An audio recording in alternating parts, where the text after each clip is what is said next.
لا الہ الا اللہ محمد الرسول اللہ، لا الہ الا اللہ محمد الرسول اللہ، لا الہ الا اللہ محمد الرسول اللہ۔ اعوذ باللہ من الشیطان الرجیم، بسم اللہ الرحمن الرحیم۔ ناظرین کرام، السلام علیکم ورحمۃ اللہ وبرکاتہ۔ پروگرام دینی و فقہی مسائل کے ساتھ ہم آپ کی خدمت میں حاضر ہیں۔ ان دنوں ہم ان پروگراموں میں ایک موضوع کو لے کر اس پر گفتگو کر رہے ہیں۔ ریگولر دیکھنے والے ہمارے ویورز جانتے ہیں کہ اس سلسلے کے پہلے کئی ایک پروگرام نشر ہو چکے ہیں، اور وہ موضوع جس پر ہم ان دنوں گفتگو کر رہے ہیں وہ ہے اولاد کی تربیت، تعلیم اور پرورش۔ مرحلہ وار ان کی پیدائش بلکہ اس سے قبل کی باتیں جو ہیں ان کو لے کر چلتے ہوئے ابھی ہم اس وقت میں پہنچے ہیں کہ جہاں بچے کو ایک شعور حاصل ہوتا ہے، وہ باہر کے اپنے ارد گرد کے معاشرے کا حصہ بننا شروع کرتا ہے، تو اس میں نئی جہات اس کے لیے سامنے آتی ہیں، نئے لوگوں سے واسطہ پڑتا ہے۔ اس دائرہ کار کو ہم آج کی اس نشست میں جو ہے وہ ڈسکس کریں گے، اور جو علماء کرام ہمارے ساتھ یہاں آج تشریف رکھتے ہیں ان میں شامل ہیں مکرم و محترم مولانا ظہیر احمد خان صاحب اور مکرم و محترم مولانا داؤد احمد عابد صاحب۔ ناظرین کرام، جیسے میں عرض کر رہا تھا کہ بچوں کا وہ دائرہ جب وسیع ہونا شروع ہوتا ہے تو اس میں کئی ایک لوگ جو ہیں ان سے نئے تعلقات ہوتے ہیں۔ خاصا اس میں جو لوگ اس کے اس دائرے میں آتے ہیں ان میں سے وہ بعض سے اس کا قریبی تعلق ہو جاتا ہے، عادات کے مشترکہ ہونے کی وجہ سے، کھیلوں کے اکٹھے ہونے کی وجہ سے، گھروں کے قریب ہونے کی وجہ سے، اسکول کے ایک ہونے کی وجہ سے، تو جو اس کے دوست بن جاتے ہیں، دوست کہلاتے ہیں۔ ان کا پھر گھروں تک آنا جانا ہوتا ہے، میل جال ہوتا ہے۔ سوال آپ کی خدمت میں یہ ہے کہ بچوں کے دوستوں کا گھروں میں آنا جانا کس حد تک ہونا چاہیے، اور پھر ان کے آنے کی صورت میں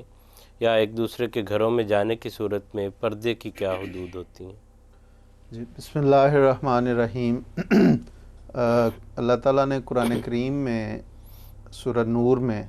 جہاں پہ پردے کے احکامات بیان فرمائے اور جن رشتوں سے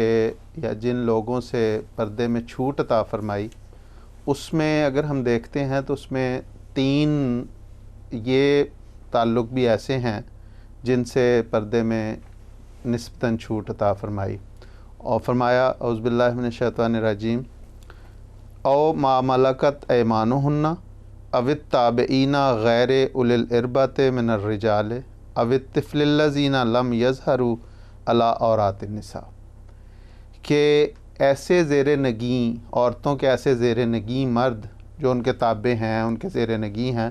ان سے بھی اسلام نے ایک حد تک پردے میں چھوٹ عطا فرمائی۔ اسی طرح فرمایا کہ ایسے مردوں میں سے ایسے خادم جو گھروں میں آنے جانے والے ہیں ان کے ساتھ بھی، اور جو جنسی جو ایک حاجت ہے وہ ان میں نہیں رہی۔ خاص طور پہ بعض اوقات جنسی حاجت ہوتی بھی ہے، لیکن ان گھروں میں آ کے ان کی آنکھیں ایسی باحیا ہو جاتی ہیں جن گھروں میں بچیاں جوان ہوئیں ان کے سامنے اپنی بیٹیوں کی طرح، تو وہ وہاں پہ وہ حاجت رہتی نہیں۔ وہ اللہ تعالیٰ وہ ایسے نیک لوگوں کی یا ایسے خادموں کی جو گھروں میں رہتے ہیں وہ اپنے بچوں کی طرح ہی سمجھتے ہیں، ان میں یہ ختم ہو جاتی ہے۔ جس طرح اپنے بچے بچیوں کے لیے نہیں ہوتی، اسی طرح ان کے لیے بھی، تو اس میں یہ چھوٹ عطا فرمائی۔ اور پھر تیسرا یہ فرمایا کہ ایسے بچوں کے لیے جو عورتوں کی پردہ دار جگہوں سے واقف نہیں ہیں ان سے بھی پردے میں ایک چھوٹ ہے۔ اب جو سوال ہے اس میں ایسے بچے جو جس طرح آپ نے فرمایا کہ اسکول میں اکٹھے ہیں، باہر محلے میں گھر قریب ہیں، تو ایسے بچے ایک گھروں میں آنا جانا چھوٹی عمر میں ہوتا ہے اور اسی طرح وہ پروان چڑھتے ہیں۔ تو اگر ہم ان 3 رشتوں کو سامنے رکھتے ہیں تو ایسے بچوں سے پھر وہ جو گھروں میں آنے جانے والے ہیں ان سے پردے کی وہ سختی نہیں ہوتی جو عام بچوں سے یا عام لوگوں سے سختی ہوتی ہے۔ یہاں پہ ضمناً یہ بھی عرض کر دینا چاہتا ہوں کہ پردے میں جہاں پہ قرآن کریم نے پردے میں چھوٹ عطا فرمائی ہے، ان رشتوں پر اگر ہم نظر ڈالتے ہیں، غور کرتے ہیں، تو ہر رشتے کا پردے کی ایک الگ نوعیت بنتی ہے۔ قرآن کریم نے کہا کہ والد سے پردے کی اجازت نہیں ہے، اور اسی ترتیب میں کہا کہ خامندوں سے بھی اجازت نہیں ہے۔ تو اب خامندوں سے پردہ ایک الگ نوعیت کا ہے، والد سے، بھائی سے، بیٹے سے،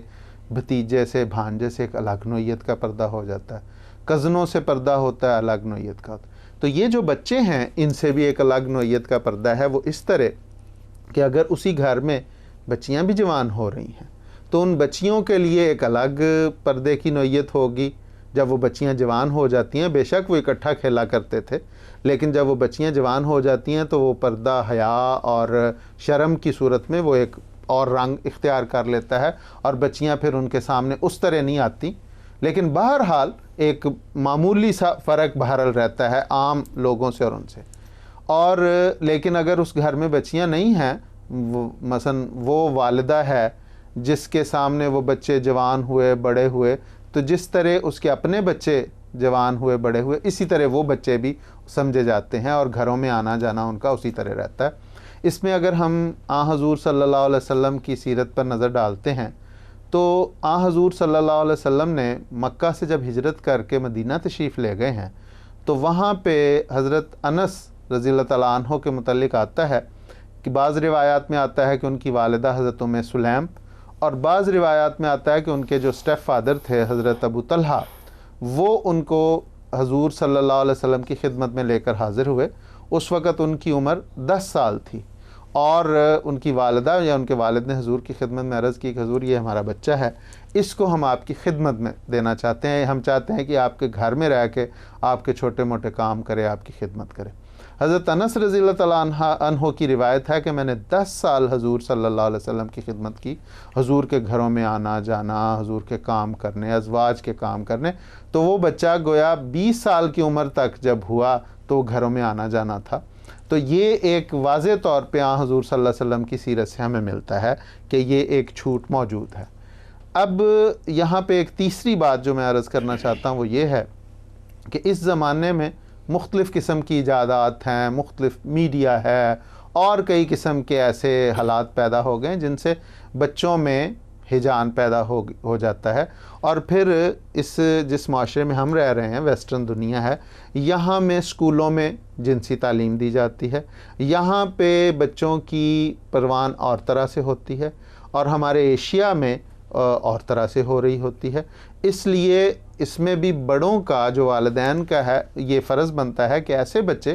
جو گھروں میں آنے جانے والے ہیں، اگرچہ وہ انہی گھروں میں آتے جاتے ہوئے بڑے ہوئے ہیں، وہاں پہ ان کو یہ دیکھنا، بڑوں کو یہ دیکھنا پڑے گا کہ ان کے بچوں میں، ان بچوں کی آنکھوں میں کیسا حیا اور شرم ہے۔ نیچی نظر رکھنے والے بچے ہیں تو ان سے پردے کی بالکل اور نوعیت ہوگی، اور اگر وہی بچے ان میں ایک ہجان پیدا ہو گیا ہے اور وہ آنکھیں پھاڑ پھاڑ کے دیکھنے والے ہیں تو ان سے پھر بالکل اسی طرح جس طرح پردے کا خاص حکم ہے وہ ہوگا، تاکہ کسی قسم کی کوئی بدمزگی پیدا نہ ہو۔ اصل میں پردے کا حکم ہے ہی اس لیے تاکہ جو مرد اور عورت کا ملاپ ہے، جو وہ تعلقات ہیں، ان سے جو جائز حد تک تعلقات، ایک حد پہ جا کے جو جائز نکاح کی صورت میں جو جائز بنتے ہیں، اس حد میں پہنچنے سے پہلے ناجائز تعلقات پیدا نہ ہوں۔ قرآن کریم نے بڑی وضاحت سے فرمایا کہ نہ تو وہ متخذی اخدان ہوں، نہ پوشیدہ دوست بنانے والے۔ شادی کی غرض یہ بتائی کہ اس میں پوشیدہ دوستی کا عنصر نہ ہو، اسی طرح کوئی بے حیائی یا فحاشی کا ارتکاب نہ ہو رہا ہو، تو پھر وہ جو شادی ہے وہ شادی کہلاتی ہے۔ تو یہ بہرحال پردے، چونکہ یہاں پہ بچوں کی پردے کی بات ہو رہی تھی تو اسی پہ بات خلاصتاً عرض کر کے ختم کروں گا کہ پھر اس میں ایسے بچے جو گھروں میں آ جا رہے ہیں، وہاں پہ والدین کا بھی ایک ذمہ داری بنتی ہے کہ وہ دیکھیں کہ بچے کیسے ہیں اور ان کے گھر کا ماحول کیسا۔ اگر بچیاں ہیں تو پردے کی اور نوعیت ہوگی، اور اگر صرف بچے ہی بچے ہیں تو اور نوعیت ہوگی۔ اور خاصا یہ بھی ڈیپینڈ کرتا ہے، جیسے آپ بیان فرما رہے تھے کہ اب وہ بیٹا ہے تو اس کے دوست ہیں، تو اس کا براہ راست تعلق ہے، نہ کہ ان بچیوں کا، بچیاں بالکل درست، کہ وہ آ کے بچے نہ کہ ان کے ساتھ کھیل رہے ہیں، ان کے ساتھ بیٹھ رہے ہوں. ٹھیک ہے وہ گھر میں آ جاتے ہیں، گھر کے اندر بھی آ کے ڈرائنگ روم میں بھی بیٹھتے ہیں، اور کھانا بھی وہاں جو ہے وہ ٹیبل پہ رکھا جاتا ہے، تو ٹھیک ہے وہ بچوں کے ساتھ ان کی جو ہے وہ دوستی ہو، جو ان کا طبقہ ہے، جو ان کا دائرہ ہے دوستی کا براہ راست. اسی طرح اگر بچیوں کی سہیلیاں آتی ہیں تو وہ ان کے ساتھ جو ہے وہ بیٹھی ہوں، نہ کہ وہ جو لڑکے ہیں ان سے براہ راست پھر جو ہے اس بنا پر تعلقات جو ہیں وہ کوئی آگے بڑھ رہے ہوں. دوسرا اسی فیلڈ میں رہتے ہوئے، اسی جگہ رہتے ہوئے ہم جو موضوع ابھی ڈسکس کر رہے ہیں، وہ بچے آئے جائیں گے تو ایک دوسرے کے گھر پر جو ہے وہ تعلقات بھی ہوتے ہیں، ٹائم بھی ہو جاتا ہے، کھانا پینا جو ہے وہ ایک ضرورت ہے، ایک حصہ ہے زندگی کا. بچوں کے اگر غیر مسلم جو ہیں بچے وہ دوست ہیں، وہ آتے جاتے ہیں، یا یہ بچے ان کے گھروں پر جاتے ہیں، تو ایسے میں کھانے پینے کے متعلق کیا احکامات ہیں، کیا رہنمائی ہے؟ بسم اللہ الرحمن الرحیم. قرآن کریم نے اللہ تعالیٰ کے فضل سے ہر قسم کی جو تعلیم ہے اسلام کو، انسان کو وہ دی ہے، اور بتایا ہے کہ کس طرح اس نے اپنی زندگی گزارنی ہے.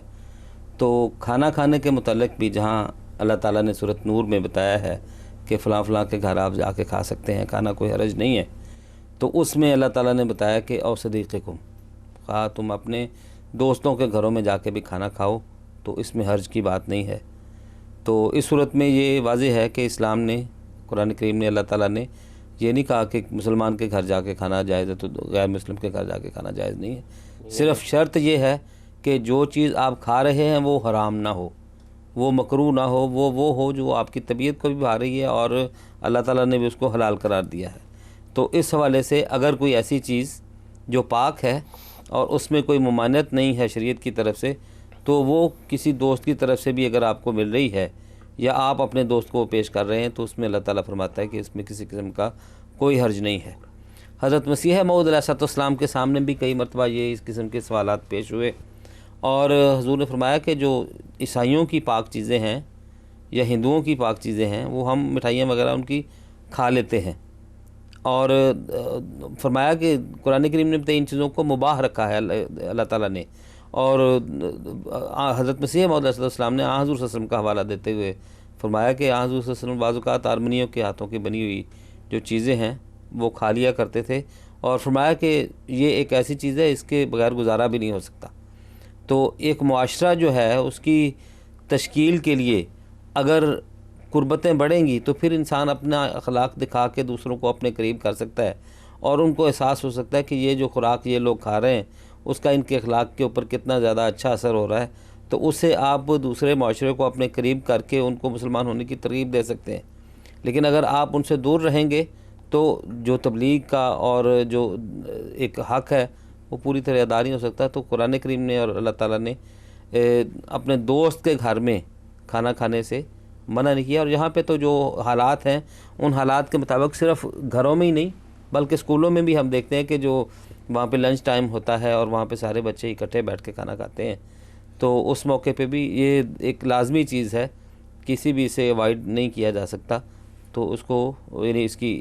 اجازت اسلام نے دی ہے کہ جو حلال چیزیں ہیں جو منع نہیں ہیں شریعت کی روح سے وہ یعنی کھائی جا سکتی ہیں. اور اس لحاظ سے یہ والدین کی پھر ذمہ داری ہوتی ہے کہ وہ اپنے بچوں کی تربیت کریں، ان کو بتائیں کہ کون کون سی چیز اللہ تعالیٰ نے حلال قرار دی ہے اور اس کو کس حد تک کیسے کھایا جا سکتا ہے، کون سی چیز ہے جس کے کھانے پینے سے اللہ تعالیٰ نے منع فرمایا ہے، تو اس چیز سے انسان کو بچنا چاہیے. اور یہاں کا معاشرہ اللہ تعالیٰ کے فضل سے ہم نے دیکھا ہے کہ عموماً لوگ جو ہیں ان کو اگر بتا دیا جائے کہ ہم مسلمان ہیں، ہم حلال چیز کھاتے ہیں، تو اگر کوئی اس قسم کی چیز ہو جو نامناسب ہے تو وہ پہلے بتا دیتے ہیں کہ یہ آپ کے لیے نہیں مناسب نہیں ہے. تو اس سے انسان پھر آسانی سے بچ سکتا ہے اور کسی قسم کے بھی محرمات جو ہیں ان کو استعمال کرنے سے دور رہ سکتا ہے. اور اس میں یہ بھی انسان کو نہیں ہونا چاہیے کہ تکلف میں جو ہے وہ ان کو بتائے نہ، کہ مثلاً بعض چیزیں جو اسلام نے کلیتاً منع کی ہیں، حرام کی ہیں، سور ہے، شراب ہے، ان چیزوں میں، یا انسان کسی محفل میں گیا ہے، دوستوں میں بیٹھا ہے، تو اس حجاب میں کہ باقی لوگ کیا کہیں گے، سمجھیں گے کہ میں ان کا ساتھ نہیں دے رہا، ان کے جو کھانا ہے وہ کھا نہیں رہا۔ جہاں اچھی دوستی ہوگی وہ تو ویسے ہی خیال رکھیں گے اور رکھنا چاہیے، اور اگر انسان طریقے سے ان کو بتا دے تو وہ رکھتے ہیں، جیسے آپ نے ذکر فرمایا۔ تو اگر دوسری صورت پیدا ہوتی ہے تب بھی بجائے اس کے کہ انسان وہاں پر شور ہنگامہ کرے اور جو ہے وہ چیخنا چلانا جو ہے وہ کوئی ایسا شروع کر دے کہ جی میں تو بالکل جو ہے نہیں، وہ اس چیز کو ہم حرام سمجھتے ہیں، بجائے اخلاق کے دائرے کے اندر رہ کے بات کرے، ان سے مطلب معذرت کر کے جی ہم یہ استعمال نہیں کرتے۔ اور ویسے تو یہ انفارمیشن ایسی ہے کہ دنیا جانتی ہے، اور اس وجہ سے انسان کو کسی روب میں بھی نہیں آنا چاہیے کہ اگر کوئی ایسا موقع پیدا ہوا ہے، کسی ایسی مجلس میں ہے، تو جرأت کے ساتھ وہاں بتا دینا چاہیے کہ جی ہم یہ استعمال نہیں کرتے، ہماری تعلیمات کے خلاف ہے، اور اگر موقع ہو تو ان کو انسان سمجھا بھی دے کہ اس کے یہ نقصانات ہوتے ہیں، اس لیے ہم اس چیز کو استعمال نہیں کرتے۔ ایک تبلیغ کا موقع نکل آتا ہے، اسلام کی جو تعلیم ہے اس کی برتری انسان ثابت کر سکتا ہے، وہ ایک حکمت کے ساتھ، جو جیسے صاحب نے پچھلے دنوں ذکر موعظہ حسنہ کے ساتھ، حکمت کے ساتھ جو ہے وہ پیغام اپنا پہنچا دینا چاہیے، بجائے اس کے کہ ان کی خرابیاں جو ہیں وہ بتائی جائیں۔ اپنے مذہب کی خوبیاں جو ہیں، آپ کی جو خوراک ہے، جو حکم ہے، اس کی جو برتری ہے وہ بتا کے انسان حکمت سے پیغام بھی پہنچا دے اور اس چیز سے بچا بھی رہے۔ ٹھیک ہے جی، آگے چلیں گے۔ خاصا اگلا سوال جو ہے وہ اس طرح ہے کہ بچوں کی عمر جو ہے جسمانی نشو و نما کی بڑھوتی کی ہوتی ہے، نشو و نما اور اچھی صحت کے لیے کھیل بھی ضروری ہے۔ کھیل، تعلیم اور آرام، کیا تناسب اس میں ہونا چاہیے بچے کے لیے؟ بات یہ ہے کہ جہاں تک تناسب کی بات ہے تو حضور صلی اللہ علیہ وسلم نے فرمایا کہ خیر الامور اوسطھا،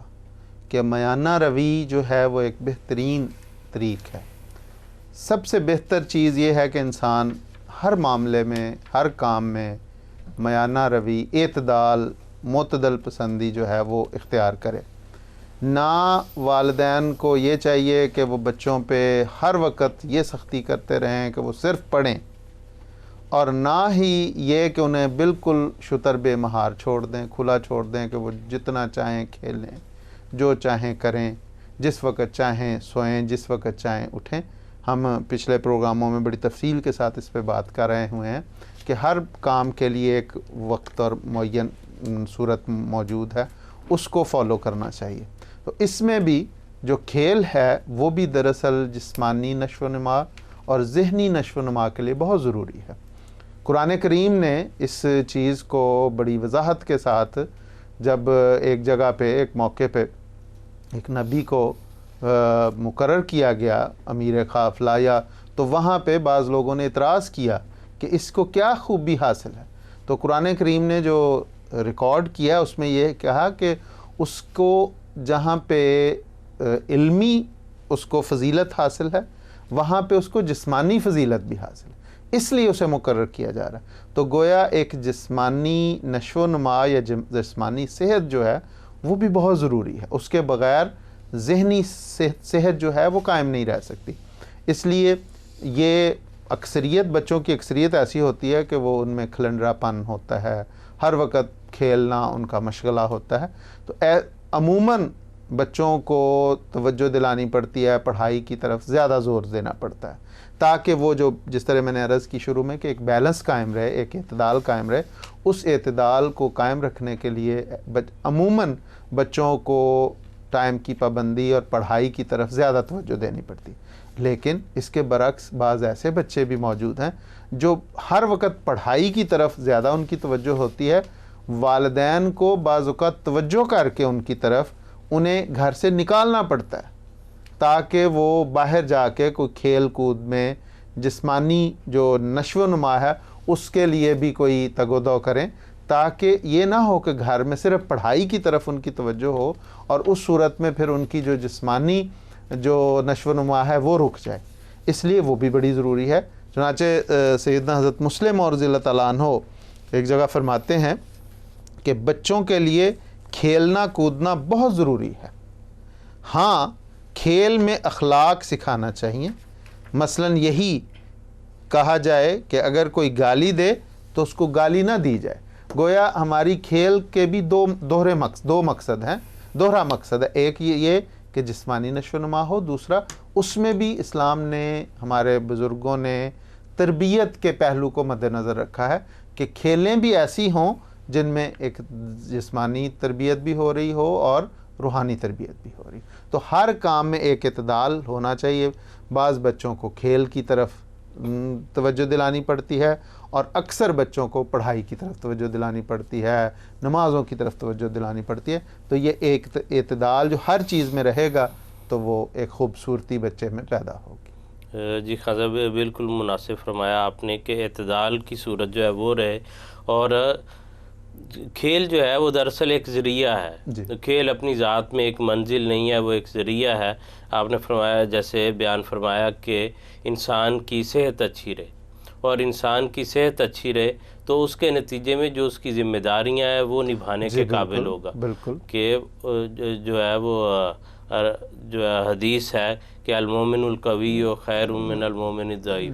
کہ ایک تندرست اور مضبوط مومن جو ہے وہ ایک کمزور مومن سے بہتر ہے. یعنی جسمانی لحاظ سے بھی اس سے جو ہے وہ بہتر ہے. اور دوسرا جو ہو سکتا ہے کئی چیزیں چاہتے ہوئے بھی خواہش رکھتا ہو لیکن کئی کام جو ہے وہ کر نہ سکتا ہو اگر وہ صحت اور طاقت حاصل نہیں ہے. یعنی انبیاء کی جیسے آپ نے مثال دی, موسیٰ علیہ السلام کی مثال ہے, حضرت موسیٰ کی مثال, حضور صلی اللہ علیہ وسلم کی, بالکل درست بات. موسیٰ علیہ السلام جو ہے مونگریاں پھیرا کرتے تھے باقاعدہ, اور اسی وجہ سے کہ تاکہ وہ صحت برقرار رہے. اور جو اصل آپ کی ذمہ داری ہے, جو دینی کام کی جو مہم آپ کے سپرد ہے, اس کو آپ جو ہے وہ مکمل کر سکیں. تو اس لیے حضرت علیہ السلام تو تیراکی جانتے تھے اچھی خاصی, اور اس کے علاوہ حضور روزانہ جو پیدل سیر کرتے تھے, یعنی کئی میل تک, مقابلہ بھی اور دوڑ کا جو سکھ کے ساتھ مقابلہ جیتا ہے وہ تو یعنی واضح اور روشن مثالیں ہیں. اور جماعت کے اندر اگر آپ دیکھیں تو جماعت کے خلفاء جو ہیں وہ باقاعدہ اہتمام کرواتے ہیں. اس لیے صرف یہ مقصد نہیں ہے کہ اس سے کوئی تفریح حاصل ہو جائے گی, کوئی جو ہے جی شغل لگ جائے گا. وہ ان لوگوں کے دور کی نظر ہوتی ہے اور مقاصد ہوتے ہیں. باقاعدہ اداروں میں جو ہے وہ صحت کا ادارہ موجود ہے جو وہ قائم ہے. گزشتہ دنوں صاحب نے اپنے خطبے میں جو فرمایا, اور ہر موقع اور زمانے پر جو ہے وہ مناسب گائیڈ لائن ملتی رہتی ہے. صاحب نے مثلاً جو معین نظام جہاں پر ہے جامعات ہیں ان کے طلباء کو فرمایا کہ کھلی فضا میں کم از کم 1.5 گھنٹہ جو ہے وہ ان کو کھیلنا چاہیے. یہ بھی اب وقت کی ضرورت کے مطابق بڑی مناسب رہنمائی ہے کہ بچے کھیلتے ہیں, لیکن ان کو پوچھیں جی کہ آپ کھیلتے ہیں, وہ کہیں گے ہاں کھیلتے ہیں کمپیوٹر پہ. ان سے آپ پوچھیں کہ آپ گیم کرتے ہیں تو کون سی کرتے ہیں, تو آپ کو 5-7 جو ہے نا ان کی مطلب وہ گیمیں, وہ جو کوئی لڑائی والی ہیں, کوئی مطلب فٹ بال کھیلنے کی, کرکٹ ہے, وہ بتا دیں گے. اسی لیے حضرت صاحب نے جو توجہ دلائی کہ کھلی فضا میں جا کے باہر. اور یہ آج کی اس سسٹم کی وجہ سے, ان ایجادات کی وجہ سے یہ کمی ہوتی جا رہی ہے کہ جو پلے گراؤنڈز جو ہیں وہ ویران ہو رہے ہیں, اور اس کے نقصانات بہت بے شمار, اور اس کے نقصانات جو ہیں کہ بچوں کی جسمانی صحت, ان کی ذہنی نشو و نما, جو ان کی ڈپریشن سے باہر نکلنا, لوگوں کا آپس میں ملنا جلنا, ان کا تعلق ہونا. مجھے ہمارے ایک استاد محترم پڑھایا کرتے تھے وقار منظور بسرا صاحب, ان کی بات, وہ انگلش کا وہ جملہ ابھی تک نہیں بھولتا. وہ کہتے ہیں these are the playgrounds where friendships develop. ہاں جی بالکل. کہ اور وہ ایوان محمود میں وہ ہم لکھا ہوا دیکھتے کہ دوستی کے رشتے کھیلوں کے ناطے. جی بالکل. تو انسان کے تعلقات بنتے ہیں, معاشرے میں اس کی جان پہچان ہوتی ہے, اس میں ایک اعتماد آتا ہے, اور جو اسپرٹ ہے مقابلہ کرنے کی اور پھر جیتنے کی اور اندر رہنے کی, جیت کر بھی عاجزی کو قائم رکھنا اور ہار کے برداشت کو قائم رکھنا, یہ ساری چیزیں مد مقابل کوئی ہوگا تو پھر پیدا ہوگا. بالکل. اس لیے یہ کھیلوں کے ان چیزوں کا, مسلمہ رضی اللہ تعالیٰ عنہ کا مجھے وہ جملہ چھوڑ کے یاد آ گیا کہ حضور نے فرمایا کہ 3 کام ہونے چاہیے, یا تم کھیلو, یا تم کام کرو, یا تم آرام کرو. بالکل. اس کے علاوہ جو ہے، اور آپ دیکھ لیں اس کو ڈیوائیڈ کر کے، اس کے علاوہ کچھ بچتا نہیں سوائے اس کے کہ پھر وقت، اس کے علاوہ جو کچھ ہے وہ وقت کا ضیاع ہے. پھر اصل میں وسیم صاحب یہ جو کھیل ہے اس میں یہ بھی پہلو ہے، جس طرح آپ نے کہا کہ وہ کھیلوں سے رشتہ ڈیولپ ہوتا ہے، اس کے ساتھ یہ بھی کہ کھیل کا میدان اگر آباد ہے تو ہاسپٹل جو ہیں وہ ویران ہوتے ہیں. جی بالکل، اس لیے کہ کھیل کے نتیجے میں آپ کا پسینہ، آپ کے وہ جو نمکیات جو اندر سے جو زہریلے مادے ہیں ان کا اخراج ہوتا ہے پسینے کی صورت میں، پانی زیادہ پیا جاتا ہے. تو یہ ایک بہت خوبصورت چیز ہے، لیکن اس میں وہی بات کہ اعتدال کے ساتھ ان چیزوں کو قائم رکھنا بہت ضروری ہے، اور یہ والدین کی ذمہ داری ہے بہرحال. اور دوسری چیز یہ کہ بچے کو اگر عادی بنانا ہے کھیل کا تو وہ پھر بچپن سے ضرورت پڑے. جی بالکل. اگر بچپن میں اس کو سست اور قاہر رکھا ہے، اس کو باہر نہیں نکالا، اس کو ترغیب نہیں دی، تو پھر وہ بیچارے کا قصور نہیں ہے. وہ جا کے بڑی عمر میں وہ جو ہے وہ چیزیں نہیں سیکھ سکے گا. دوست صاحب، بچے جو ہیں وہ جو کھیلیں، ہم یہ بات کر رہے ہیں، کون سی کھیلیں جو اختیار کرنی چاہیے، کون سی کھیلیں زیادہ مناسب ہیں بچوں کے لیے؟ پچھلے سوال میں بہت ساری باتیں جو ہیں وہ اس نہج پہ ہو گئی ہیں. تو ایک تو یہ واضح ہے کہ یہ جو کمپیوٹر کی گیمیں ہیں یا اس قسم کی کھیلیں جو ایک بچہ بیٹھ کے کھیل رہا ہے اور اس کو کوئی فائدہ نہیں ہو رہا ہے، اس قسم کی کھیلیں تو بہرحال نامناسب ہیں، سوائے اس کے کہ کبھی تھوڑی دیر کے لیے آرام کے لیے بچہ کھیل لے، ورنہ عموماً ان سے اعتراض کرنا جو ہے وہ ضروری ہے. اصل کھیل سے مراد